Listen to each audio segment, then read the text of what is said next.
অনেকে আমার কাছে প্রশ্ন করে যে হুজুর, অনেককে ভালোবাসি কিন্তু ধোঁকা দেয়, আপন রক্ত হয়েও জায়গা সম্পত্তির জন্য, দুনিয়াদারির জন্য ধোঁকা দেয়। দেয় কি দেয় না? টাকা পয়সা দুনিয়াদারি এমন এক খারাপ জিনিস, আসফালা সাফিলিন বলা হয়েছে এই দুনিয়াকে, নিকৃষ্ট জায়গা।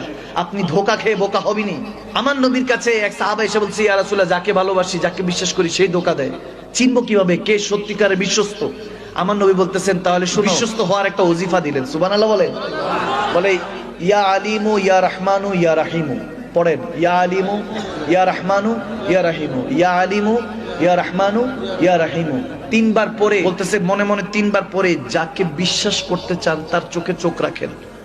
রাখার পরে যদি দেখেন চোখ এদিক সেদিক হয়, বুঝবেন তার সাথে সম্পর্ক বেশি দিন টিকবে না। আর যদি দেখেন আপনার দিকে তাকায় আছে, পলক ফেলছে না, 2, 4, 5 সেকেন্ড 10 সেকেন্ড আপনার দিকে তাকায় আছে, বুঝবেন তার সাথে আপনার সম্পর্কটা বজায় রাখবেন কে?